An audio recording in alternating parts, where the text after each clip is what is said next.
Okay, good morning. This is Madama Disruptors, Alex and Frank. And today we have two fantastic guests. We have Liz Bondi and Dion Carr.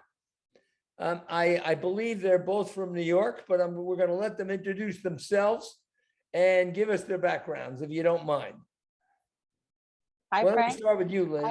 Sure. Hi, Frank. Hi, Alex. It's really great to join the both of you today and Dion on this beautiful Sunday morning. My name obviously is Liz, as Frank said, and I'm from a major New York City healthcare system.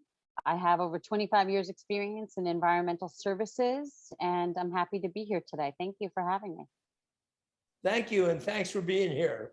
And I want to tell you ahead of time that we love you. Okay, Dion. It's always good to be loved. Thank you, Frank. Good morning. My name is Dion Carr. I work in New York also. And I've known Alex, we've been disruptors since we were children in the healthcare industry. How long, Alex? Over too long ago, I think 30 years, right? I think at least 30 years. Right. Doing things differently. And I think, to be quite honest, I think this disrupting is a good thing. Right, I agree. Well, thank you for being here, Dion. And we want you to know that we love you also. And Dion, I know you've been told this before, but you have a great voice, a fantastic voice. Yes, I've heard that. Yeah, you do. That's part of my business. I evaluate voices. And you have a great voice. Projects extremely well. And it says that when people listen to you, when they hear you, they want to listen.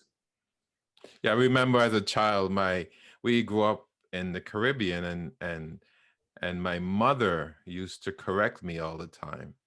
So the word she always corrected us on was tree, right? So in the Caribbean, tree was 3, not tree. If you get that. Yes. Not the tree, very good. but the number 3. A great mother. Yes. True. Had a great mother. Thanks for sharing that. That's very nice.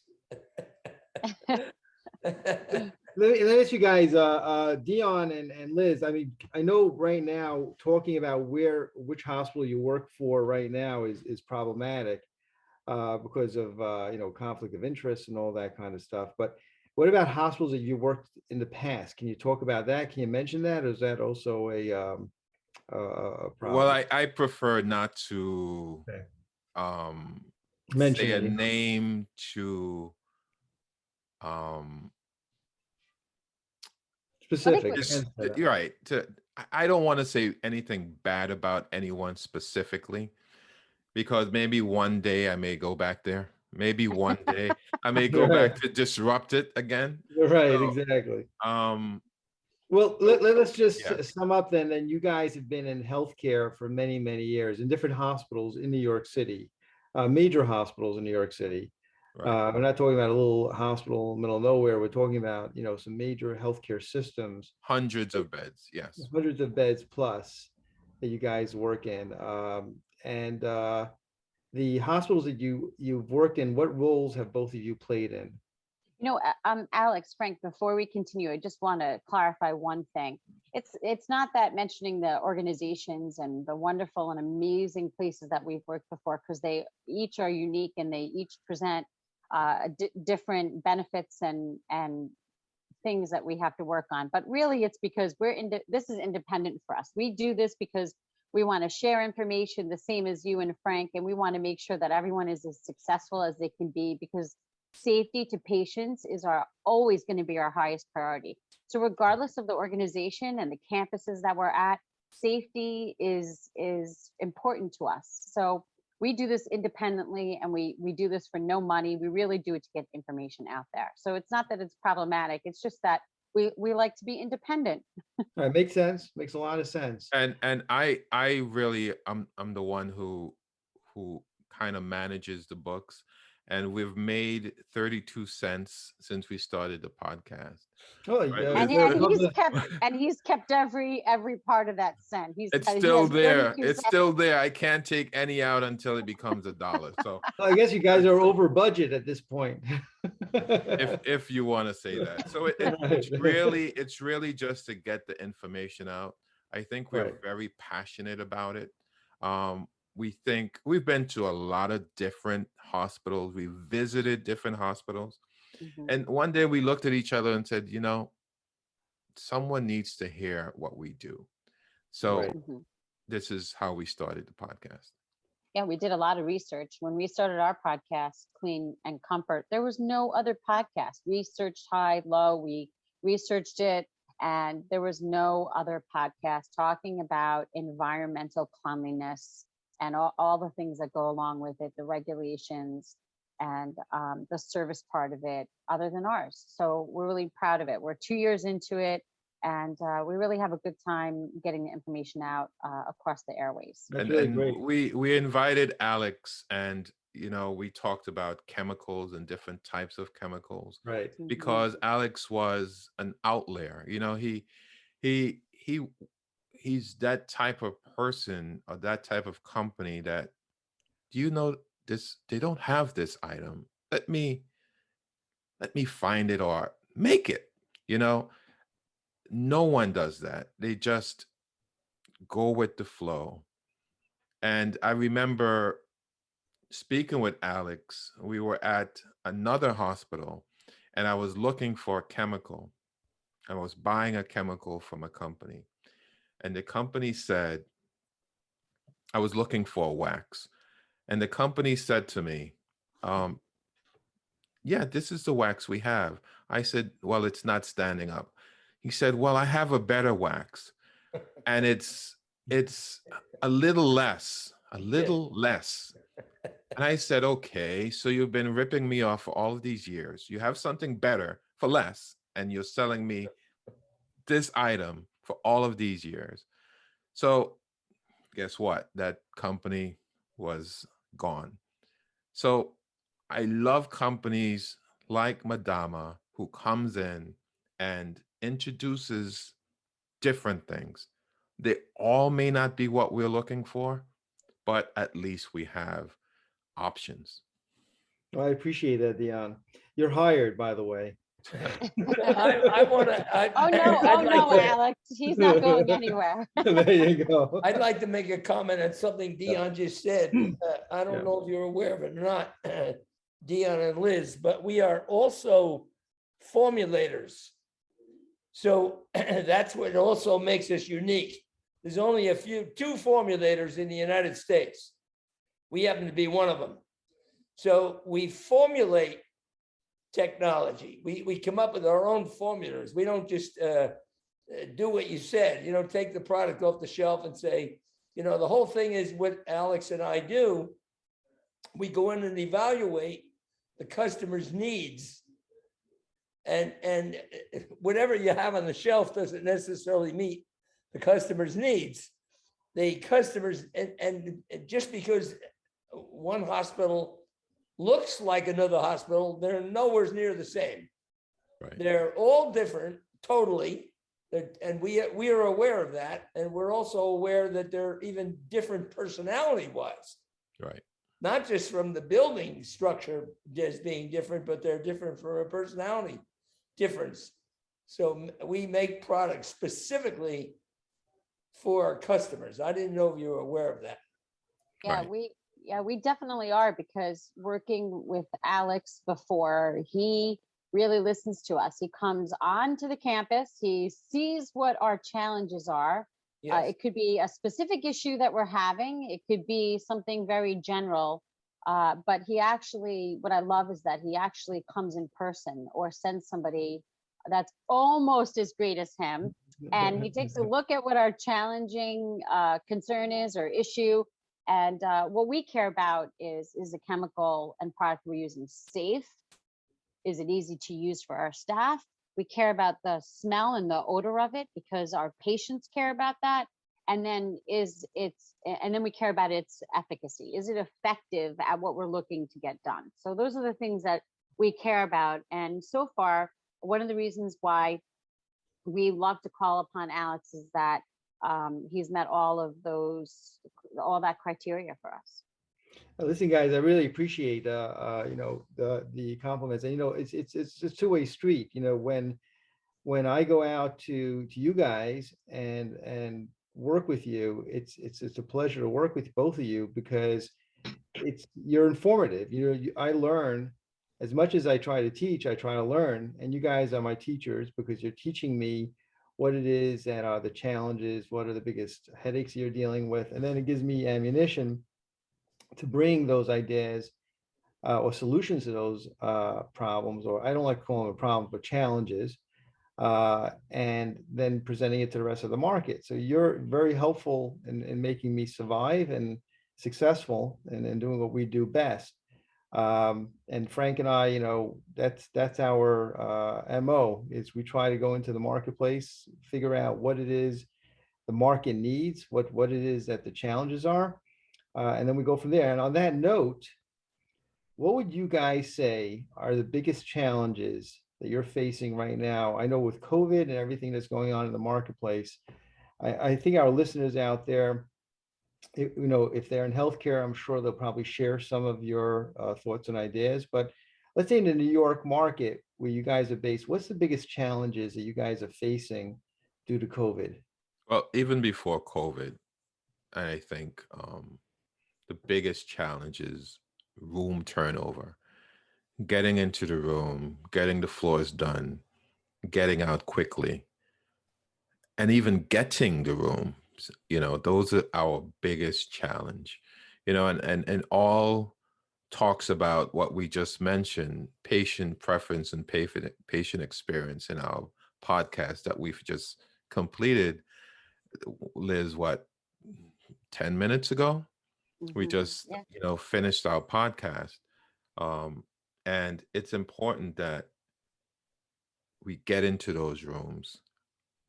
I must say, that is my biggest challenge. And what exactly is the problem with getting into those rooms? What is it that you're facing that's challenging in getting into those rooms and getting those rooms done? Is it a labor issue? Is it a time issue? What exactly are we facing when we deal with those patients? Our patient throughput, we just have a lot of patients. It's just very busy. We would have a discharge and there's a patient outside the room waiting to come in, that's been in the ER, waiting in the ER. So we can't say, hey, wait an extra 2 hours or an hour to lay in that bed that is even so much more comfortable than that stretcher that they've been on for 24 hours. Yeah. So the turnover of the room. Yeah, the turnover of the room. So when everyone watches NASCAR, right? Everyone knows or has watched a NASCAR race before, and that's what EVS is. We're the pit crew. We get a patient out safely, and our objective is to clean, disinfect, and prep that room for the next patient's arrival, which sometimes, as Dion said, they're already waiting. They're already there. Our job is to make sure that we don't slow down patient throughput at all. Our job is to make sure that we're part of that team, that the patient comes up out of the ED or comes out of the OR and recovery area and gets into that bed where they can be comfortable, where they're safe, where they receive the level of care that they need. And that is a priority for environmental services, safety and throughput. So one of the solutions we came up with that I implemented is training all of our housekeepers who are willing and able floor care procedures, whether it's using your product to go in and take off the top and give it a good burnish or place one coat of wax. That efficiency is so important, and to be able to do that is so important. Not just waiting for a floor care team that may or may not be there or may not be at a different job, just training everyone to just jump in when the room becomes available. And that's very interesting, Dion. Yes. Let me jump on that. It's a very interesting point you brought up. So basically, what you're saying is that to become more efficient, you're training normal housekeepers that normally would not be trained on doing those kind of floor functions. Normally a floor tech team would be the ones that go in and deep scrub a floor and recoat. You're cross-training more of your regular staff to be able to do that in order to get the job done quicker. Is that what you're saying? Yes, not the housekeepers who do the daily cleaning, but we have teams on every floor every day called porters, we call them, that are responsible for the floor. I cross train them and train them as to do the basic floor care. And it's been extremely successful. Hmm. But Alex, you know, in order to keep up with floor care, we had to think out of the box. So obviously, I'm not at the same hospital as Dion any longer. I'm at a different campus, and our staffing and our staffing methodology is very different. So we don't have that extra person called a porter. We have all housekeepers, and every housekeeper is trained to be able to do some sort of floor care to get that floor clean and as shiny as possible, so the next patient coming in can get the experience and the cleanliness that they deserve. So what challenges during COVID, are there challenges? In other words, have things changed over the past year because of COVID, or are things pretty much the same before and now as they were before? The same challenge without any increase in new challenges due to COVID? That's really what I'm trying to get Well, at. I think what compiled on the original challenge is the patients. There are a lot of them. There are a lot of sick patients that are now coming in, not sick with COVID, but sick because they've waited a year and a year and a half with that illness that they had. Now they need to get it done. They're sicker than, you know, before they found out they were originally sick with something. Mhm. I think it's important to note that, you know, COVID, yes, it did change the way that we cleaned a room. What we did to be able to help conserve, you know, our part was to help conserve PPE. Our part was to bundle as many tasks, reduce the frequency that we went into the room, but still get that room clean for the patient. And obviously, when you talk about cleaning in the emergency department and you talk about cleaning in a patient room or an operating room, those are different levels of cleaning. But specifically, when we're talking about how COVID impacted us, we had to bundle our services. We had to bundle the types of cleaning that we did. But I would say access to the patient room, the length of stay, depending on the unit or in the area, and then the acuity of the patient are all things that we need to take into consideration when we're cleaning a certain area. So those are the things that we look at. And as Dion said, right now, our COVID census is extremely low, which is really great for all of us. But we are right now having surges in our emergency rooms and across our units and our operating room because patients did put off or delay some of the care that they needed. So we're still in a period of a high census. And we are also dealing with something that's really unique and special where a lot of people did that thing called quarantine. So we are, I don't know about Dion and other hospitals, but in my specific campus, we're dealing with a surge in maternity patients. We're having a lot of babies come into this world. And, you know, obviously we're calling them the quarantine babies, but it's a special event. It's really nice to see. But that's also a different population of patients that is very unique. And we need to make sure that floor care and cleaning is done with the highest amount of consideration. What about disinfecting? Has disinfecting changed as far as because of COVID? I mean, hospitals always disinfect, 24/7, 365 days a year, whether it's COVID or anything else. But, there's also, hospitals are concerned with HCAHPS, and they're concerned with HCAHPS basically are just for the people out there who don't know, are scores that patients and relatives of the patients rate hospitals on their stay. And it's a very important data collecting process that both the hospitals, insurance companies, and the government look at when they want to rate a hospital or reimburse a hospital. So it's very important to the EVS department that those scores are high. So, patients now coming in are more aware of, what goes on in a hospital, how important disinfecting is, even more so now than before, because germs, with COVID being on everyone's mind is a critical factor. Has that changed the way you approach things, or how you educate your customers or patients on exactly what you're doing or not doing? I think the only change is making sure that our staff are properly PPE'd up, have their personal protective equipment. And there is no other change. I think the cleaning process that we have is stellar. We worked on it for years. Um, we tested it for years, and it's pretty good. So only making sure our staff is protected, because we have to make sure that they return the next day. We have to make sure that they're safe. We have to make sure that they stay healthy. So I think the PPE is the main thing, making sure that they have enough um, PPE to get their jobs done. Liz? I would definitely, 100% I agree with Dion. Staff safety and making sure that they feel comfortable to go into those rooms, that we're giving them the tools, the equipment, the personal protective equipment they need to be safe to get that job done. I would say that in our industry, we are always going to deal with and have to focus on making sure that the environment is free of as many pathogens as possible. And we're always going to have some new and emerging resistant pathogen.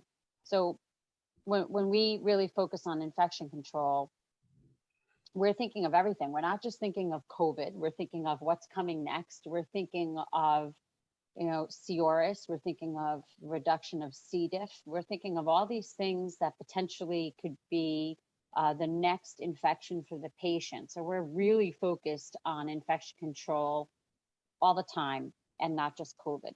And COVID, believe it or not, coronavirus is not something that lives on the surface for a long period of time. I would Right. say, go ahead, Alex. I'm sorry. No, it's pretty easy to kill. It's an H1N1 virus. It's a very simple thing to kill compared to C. diff and C. auris that we deal with. So Yes. yeah, that's exactly right.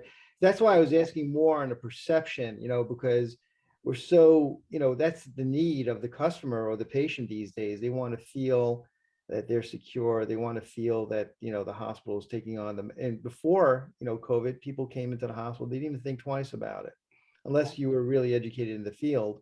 And here, everyone is now educated because of the pandemic.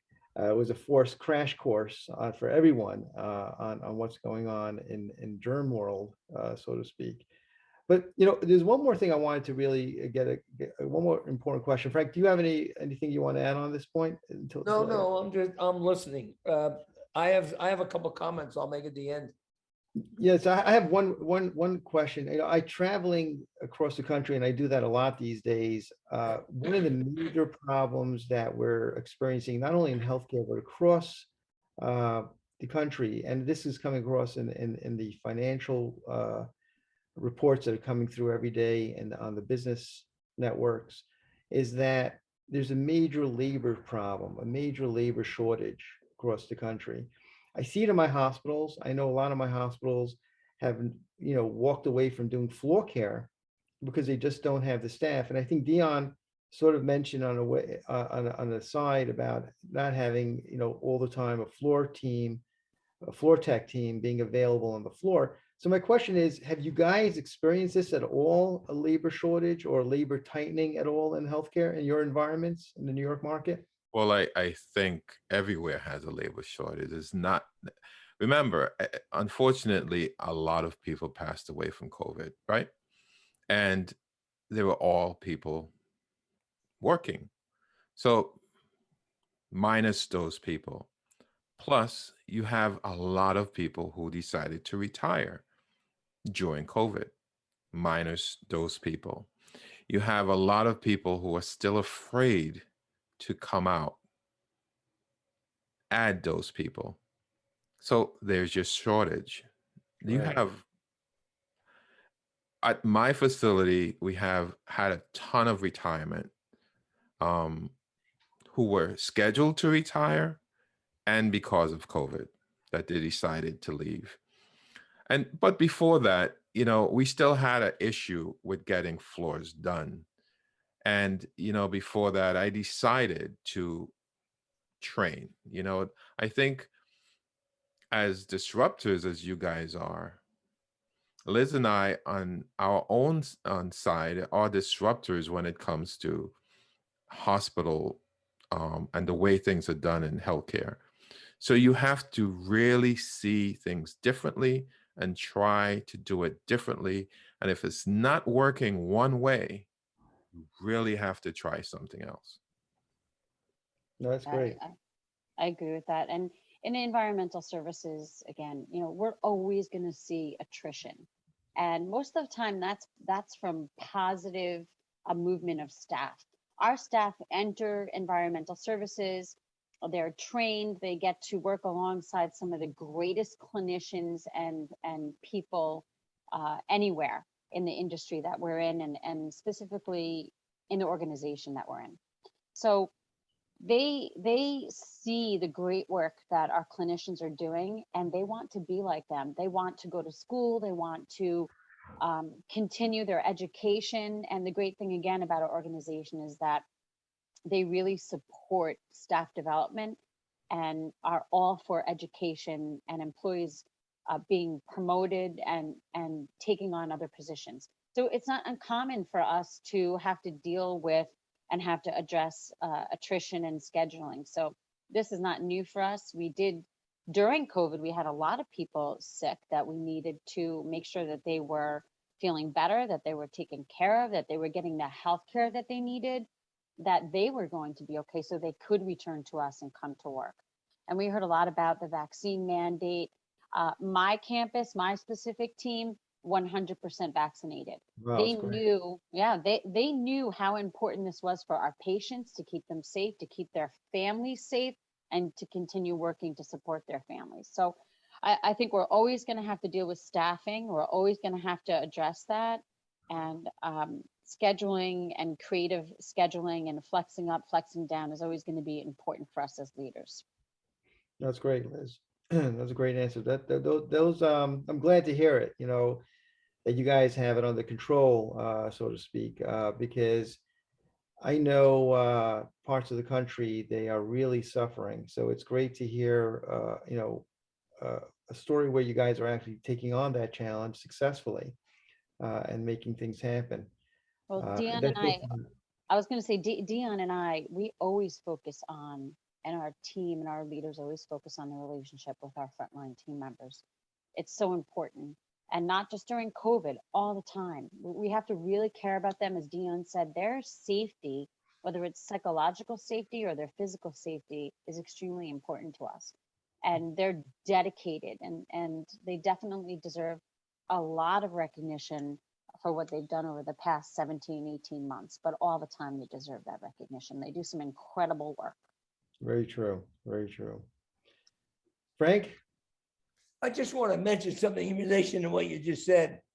We have I don't know how much we publish this, Alex. We have a program called 3 Steps to Engagement. And one of we find the most valuable thing with people is to be sure that we follow the basic 3 steps. I'll tell you what they are.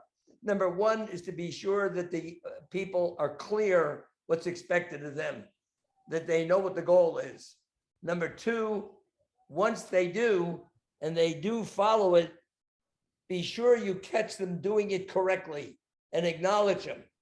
And when you acknowledge them, we sometimes say to people, hey, Mary, great job. Thanks a lot. That's not an acknowledgement. An acknowledgement would be, Mary, thank you very much for the super job you're doing. I noticed that you're following the way we suggested you did. You mopped the floor and you're doing a great job. And thank you for caring and for following through. Correct. You have the third step is to correct people with praise. When they don't do the job correctly, you say, Mary, I want to mention to you that I noticed yesterday when you were mopping the floor, it didn't appear to me that you were following the procedures that we shared. I'd like to be sure, did you misunderstand the procedures, Mary? Oh, no, I didn't misunderstand them, but I got so busy, I just couldn't do them. Okay, well, Mary, you realize that the procedure is extremely important, and that's why we set them up. Now, the reason I'm correcting you is because you're a very important person to us on our staff. And I am not correcting you to be negative. I'm correcting you because you're important to us. So thank you. Those are 3 basic steps that, if when followed with most people, the people much more appreciate it when they're done in that fashion than they are if we don't do it that way. I'm only getting into the detail. I'm not sharing that you don't. I wasn't implying you don't use that kind of detail. I was just sharing that. I want to mention one more thing to you about floor care. I've been in floor care for 65 years, and I've specialized in floor care all my life. And this is something I found that I'm going to make a statement to you that 30% of the work that we do presently on floor care is not necessary. And one of the things that you can do in maintaining a room, as an example, for quick checkout, once the room is cleaned, meaning mopped, it should be mopped first.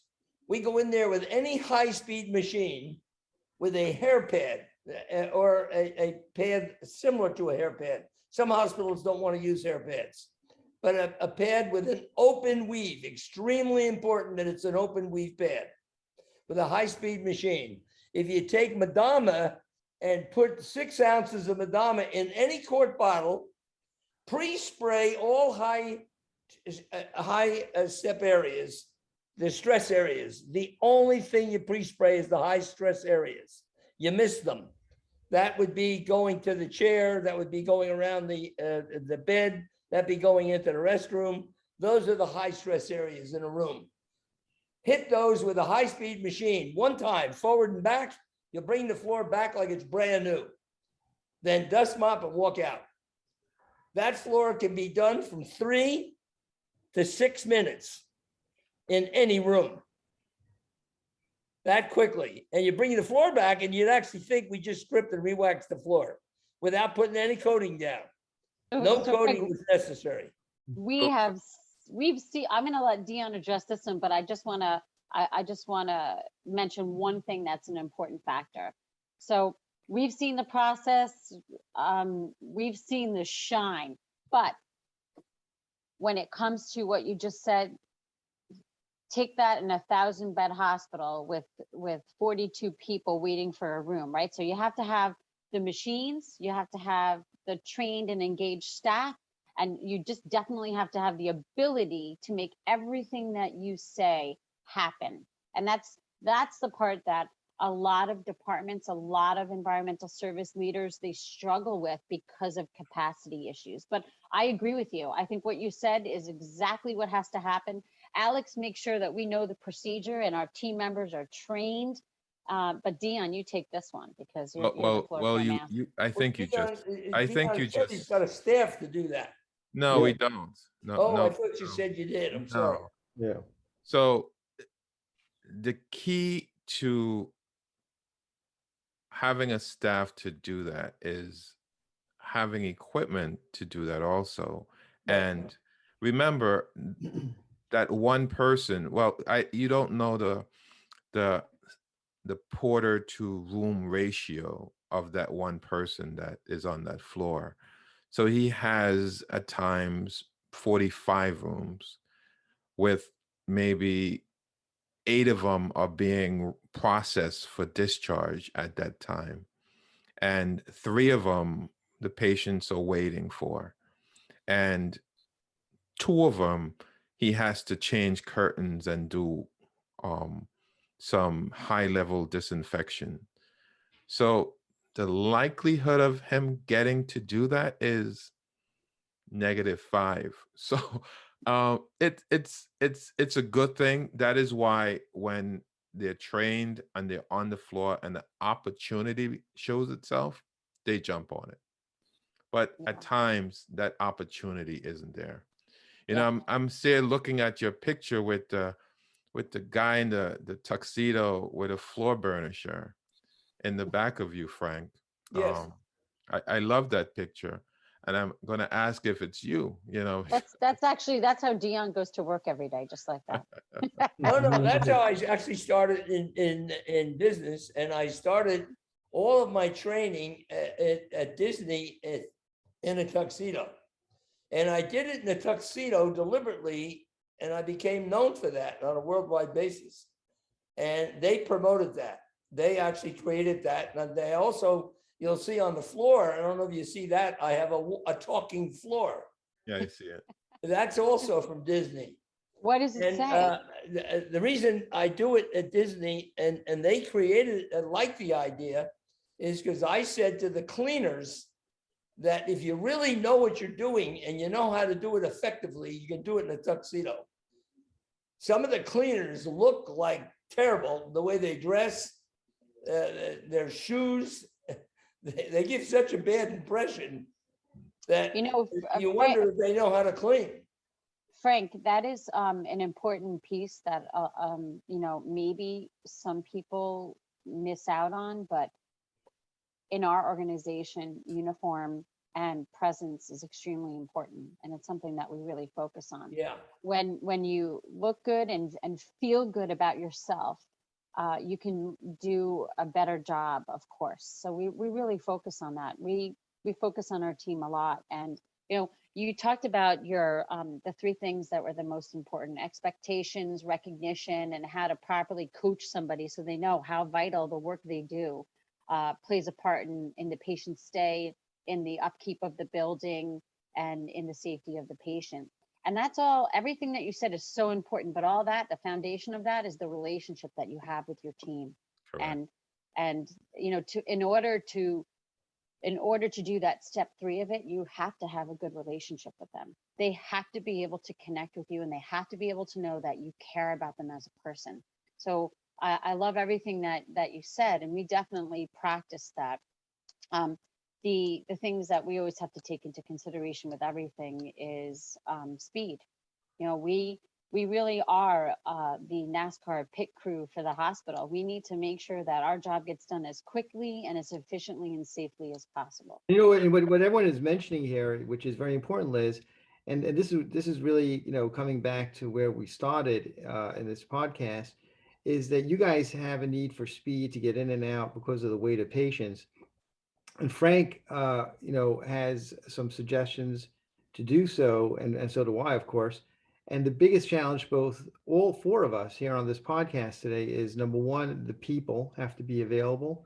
Number 2, the equipment has to be available. So it's not only the people. Many times, facilities has plenty of people, but they don't have necessarily the equipment or the proper equipment for the people to use. So that's critical too.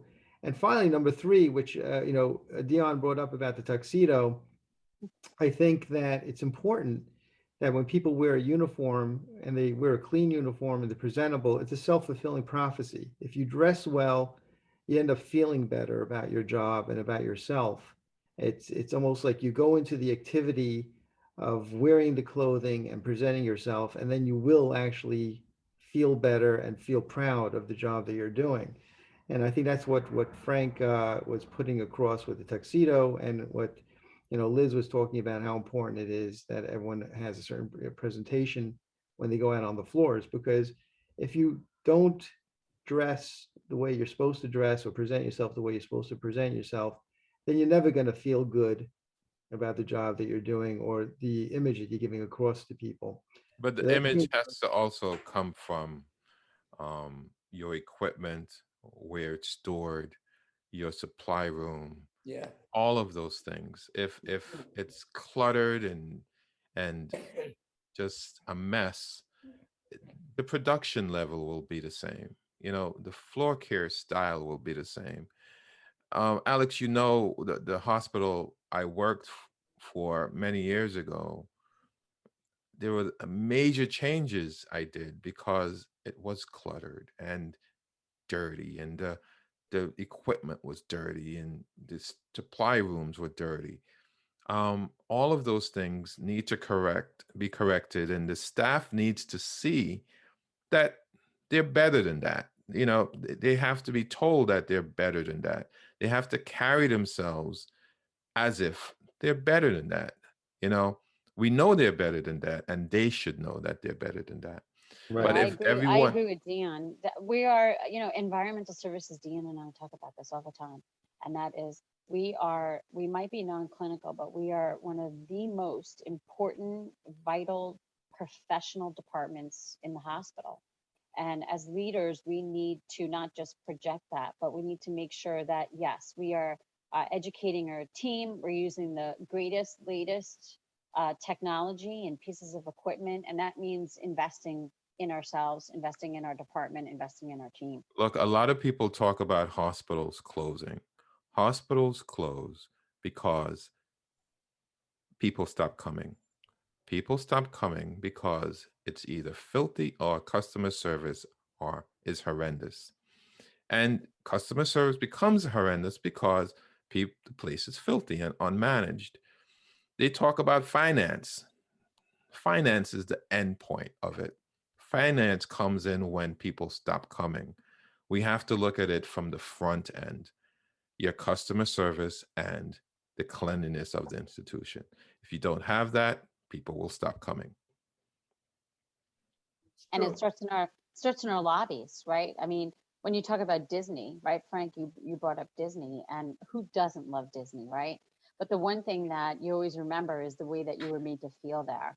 And we want our patients not to have to worry about the building, not to worry about is it clean, is it not clean. And there's a saying that the industry has. Every EVS person has heard of it, and that's shiny floors equal higher scores.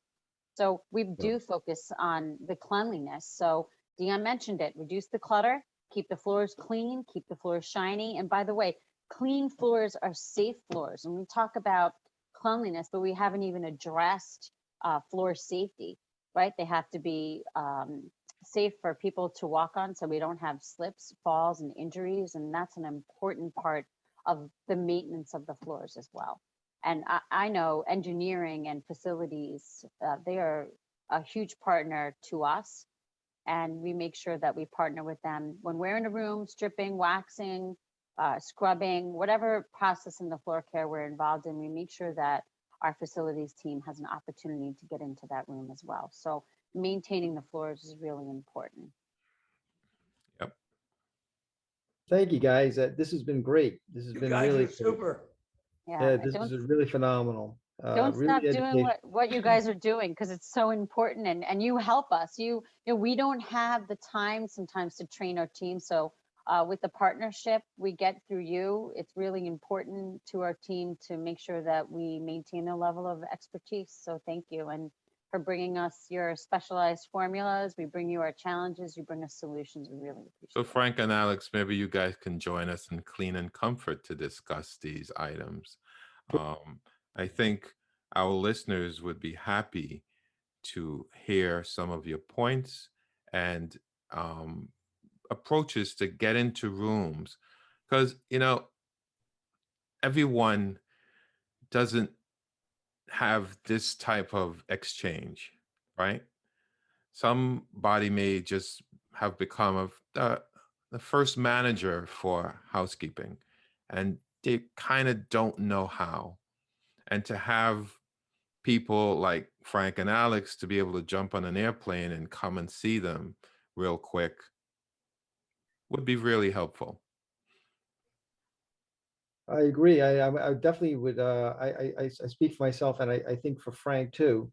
We'd love to come onto your podcast and participate. And as long as you don't feel that we'll ruin it for you, but we'll be very happy to come on and do what we can. And I think you guys are doing a great job filling a real need in the industry, as I think Frank and I are, in giving information. Today, information is critical, and I think the more information we can give out there, the better. The better it is for everyone, including the patients. Yeah. Frank, anything you'd like to conclude with? No, I too agree. I would love to be on their podcast. First of all, I think it's very nice that they invite us. And I would be happy to be on the podcast. You know, one of the things that I'm clear about is I'm 85 years old and I'm really clear, I don't know. So there's a lot of things I don't know. And I will go on the rest of my life not knowing. And I always say to the cleaners when I work with them, I say, just I want to share something with you. You know, here's a situation that you're faced with. You don't know what you don't know. You see, I know what you don't know. When you know what I know, you'll know what you didn't know, and you won't need me. Frank, you sound just like me. I tell them that every day. You know, I don't know, but when I know, you'll know. And you don't know what you don't know until you know. That's Because, right. Exactly. you know, they don't know. Because you know, a lot of times I've done it before. It happened already. We tried it already in the same building. So if we've tried it and it failed, and Liz and I was talking about the different managers that come through the door and they go, and you give them suggestions. You get to a point, you want to move a next level, but their ideas are 5 years behind you. You did it already. You tried it already. So my, you know, sad to say, sometimes my reply is okay. We'll be revisiting this in a few months. Okay. So, you know, it's not that I know it all, or it's not even about me. The team has done this. The team has struggled through this already. And again, I didn't start housekeeping being a housekeeper. Housekeepers trained me to be a very good housekeeper. Yeah, good point. I just was a very, very informative podcast. We thank you so much for participating with us. And I thank you so much on behalf of Alex and myself for all the things that you do in life and for being who you are. And we started with something and we're going to end with the same thing by telling you that we love you. Thank And you, God Frank. bless Thank you, guys. Thanks Thank for you. inviting us. Thank Thank you very you. much. Thank you Take for care. everything you do for us. Thank you. All right. Bye-bye. Thank you. Bye-bye.